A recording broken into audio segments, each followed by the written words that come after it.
Hey everyone, it's Bryce here at my store, Raymond Music in Goleta, California. And today I have kind of an overview and short review of this electronic drum set from Hampback. So this is their ACE-530 drum set. It's kind of in the intermediate advanced range of their products. And I got it in the shop not too long ago. Actually, these guys, Hampback, I met them a little bit ago, maybe a couple of years ago at the NAMM show, where they had, of course, their own little booth section showing off a number of different products that they had, different configurations of drums and things like that. And so I decided to try them out, and I quite liked them. I thought they were pretty good, and especially for the price range, they were able to get you kind of better configuration or more cymbals or drums or whatever it may be for less cost, which of course is always appreciated. And so I said, hey, if you guys ever get a bigger presence in the US, I'd love to pick up some of these sets for my store. And sure enough, a couple of weeks ago they said, hey, we've got a warehouse in the US, and it was actually not too far from me. And they said, would you like to get one of the drum sets we have? We have this 530 model. I said, absolutely, I'd love to get one and try it out. So I drove over to them a couple hours, picked it up, brought it back, set it up, and I've been messing around with it for the last couple of days and had a couple of customers give it a test play. And so I want to give you some thoughts on that, what I think about it, how it works, pros and cons about what's been going on. But before that, let's just go over the kind of basic specs and numbers of the kit and give you an idea of what you're looking at. So let's get a closer look and go over that. Okay, now we've got a little bit of a closer look here at the drum set. Let me run you through some of the specs and numbers on this thing real quick. So the snare drum here we've got is a 12-inch drum, and it is dual zone, so it's got the head trigger like normal and then the rim trigger, so you could do cross sticking or rim shots, things like that. The toms, you get 3 of them. These are all 10 inches. And they are also dual zone, so again the head and the rim, which is really nice. You don't often get the rim trigger on the toms, in a lot of kits, and so you can do things like obviously playing regular rim hits, but you could also map it to whatever you want since it's electronic. So one thing I thought about was doing like a cowbell on this rim or something, and being able to have basically an extra instrument on your kit without having to add a whole nother drum. So that's pretty neat. So again, you get 3 toms, they're all 10 inches, and they're also dual zone. Also down on the floor we have the bass drum, and it is a bass drum tower.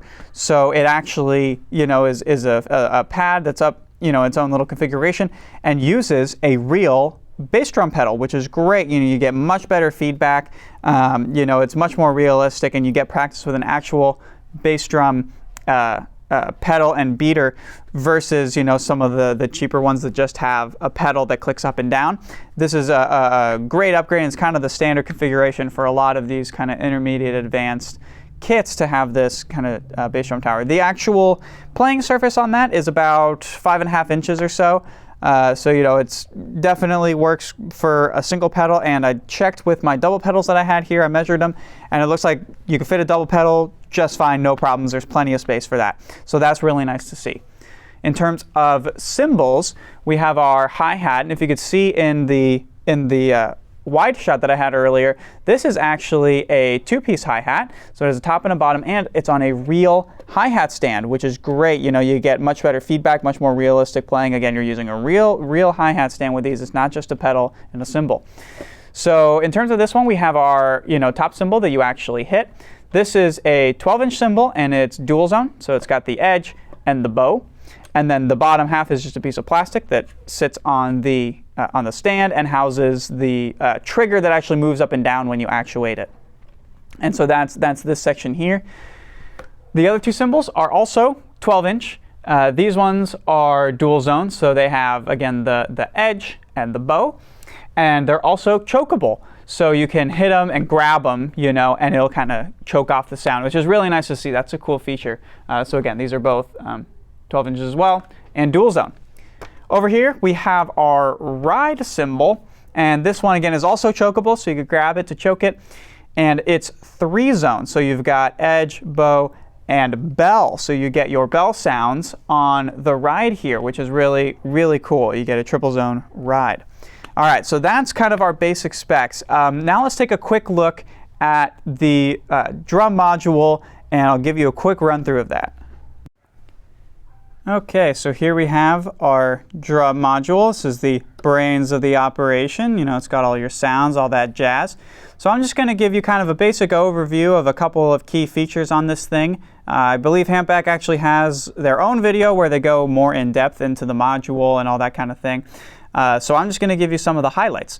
So the first thing that I like is these faders that are built in right to the front. So you can just go and adjust the volume of your kind of individual drums and cymbals on the fly, which is really nice. If you're playing something and you're, maybe playing a different style or a different kit, and you need something to be a little louder, a little softer. It's really nice to just be able to go, oh man, the kick's a little overpowering. I'll just bring it down a little bit, and bam, instantly you get just the kick being a little bit quieter without having to go into the settings and edit all that.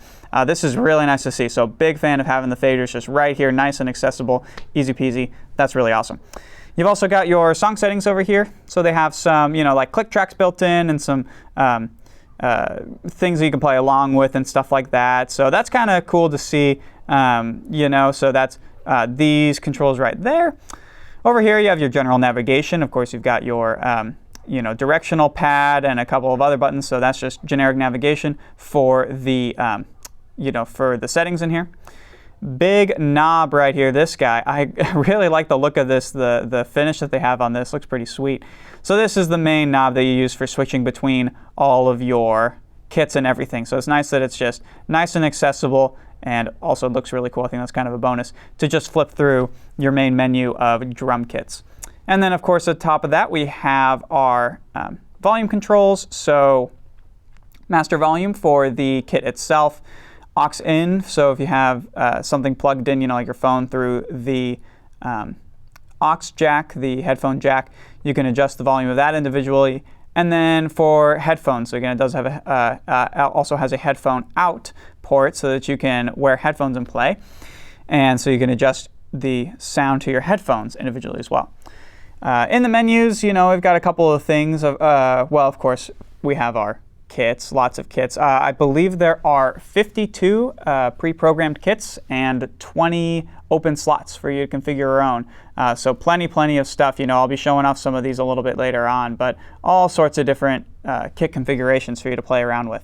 And inside the menu itself, we've got all sorts of settings, things like trigger settings. So if you need to change the sensitivity or the threshold, of different drums to get a better feel or something, or whatever it may be.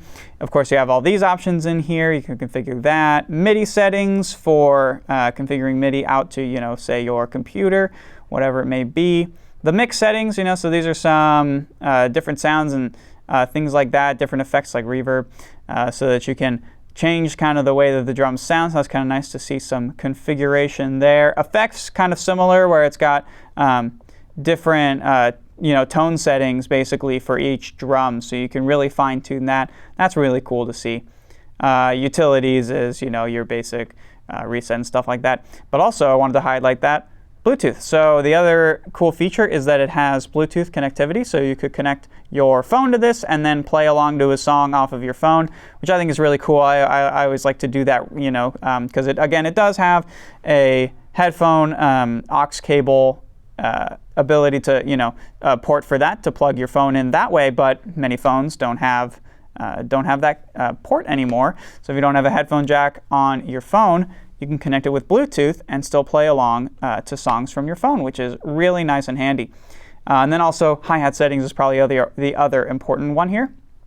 You can change how it reacts, with the hi-hat stand when it moves up and down. So you can see I'm pressing on the pedal there, and you can adjust how much it's opened or closed at any particular thing. And anyway, so those are where those settings are, and that's kind of the other important thing that we got there. So there you go. That's our sound module here. All right, so there you have it. That's kind of our basic overview and specs for this kit. So I'm just going to give you kind of some of my thoughts and insights as I've been playing around with this kit and everything, kind of tell you what I think about it.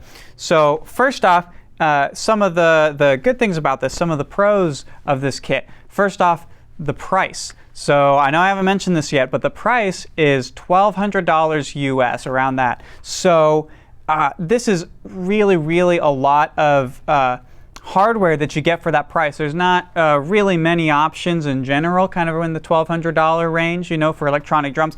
And a lot of them don't have, one feature or the other that this kit does have.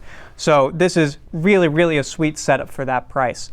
So price is definitely the first one. Some of the other big things is the hi-hat, being a two-piece hi-hat, having its own real hi-hat stand and all that kind of stuff. This is great. You especially don't get this normally in this kind of price range, so that's really nice to see. It's not often something that you get. The bass drum also, being a tower configuration and that kind of thing with a real bass drum pedal, that's just nice to have. You get to work on your bass drum technique and things like that while still playing an electronic kit. That's really nice to see.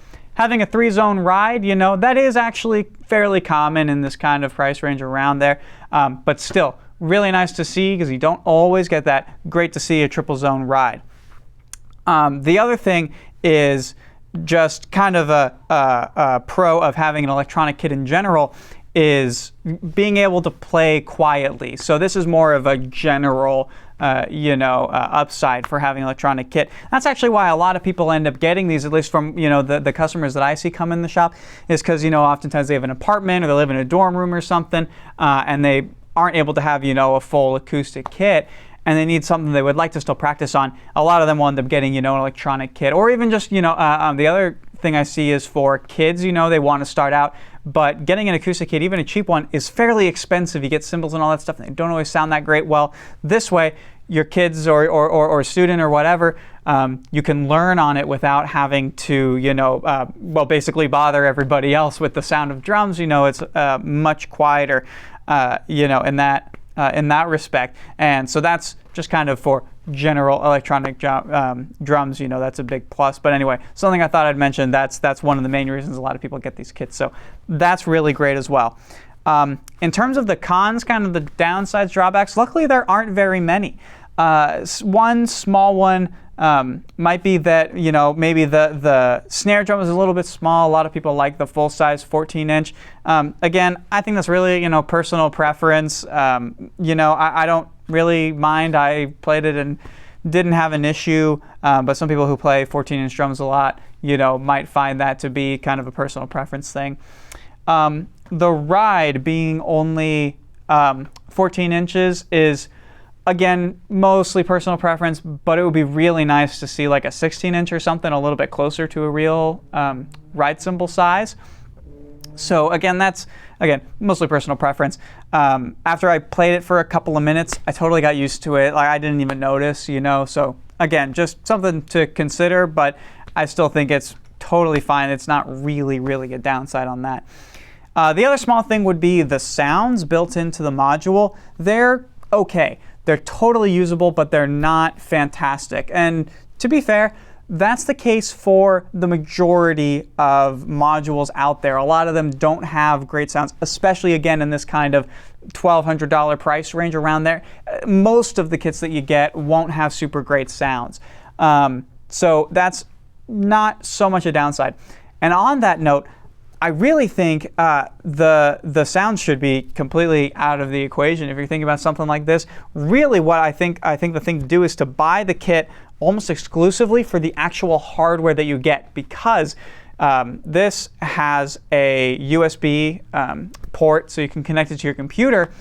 And when you do that, there are all sorts of different softwares that you can download that give you way better sounds than you'll almost, than you'll get in almost any module, And that's kind of the standard way to get better sounds on your kit, is not necessarily to get a module with better sounds, but to just hook it up to your computer and get that software instead. And a lot of times those softwares do have free trials or a free version that you could have one or two kits.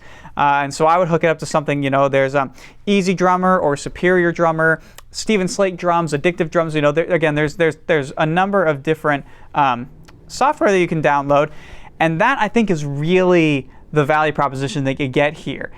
Instead of paying a bunch more money for better sounds, don't even worry about the sounds. see the hardware. Look into the hardware. Do you want this configuration? Do you like what this has? For me, I think this is a really great set of hardware that you get for 1,200 bucks. And the fact that the sounds are just okay is totally fine because, again, for practice, totally great, totally usable. But if you're doing something like recording or live playing, you're probably already using some of this software that I had mentioned. And so the sounds not being that great really isn't a factor. So in my opinion, that's kind of a moot point, you know, because really if you're doing something more intensive, you should or probably are using, you know, third-party sound software anyway. So really, again, just to kind of summarize that, it's really get it for the awesome hardware that you get at 1,200 bucks. If you use it just for practice, it'll be great, awesome for that. The sounds are totally good for that. And then otherwise, plug it into, you know, EZDrummer or Addictive Drums or something like that, and get really great sounds without having to shell out a bunch of money for a whole new kit and all this kind of stuff. Really kind of an easy upgrade, you know, that's very easy to do. Okay, so on that note, let's go ahead and play this a bit. I'm going to play just some, you know, basic rhythms, show off some of the sounds with both the inbuilt kits here on the module, and I'm also going to hook it up to EZDrummer that I have running on an old laptop that I had laying around. I'll hook that up as well, just to kind of show you what it could be like hooked up to one of these softwares that I had mentioned. So let's go ahead and do that and see how it sounds.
All right, well, I hope you liked the video. Thanks for watching. And if you guys have any other questions, or there was something that I didn't touch on that you were curious about, or whatever it may be, feel free to leave a comment below, and I'll try and get back to you and answer to, the best of my knowledge, and get you some info on that. But in the meantime, thanks a lot for watching, and I'll see you next time.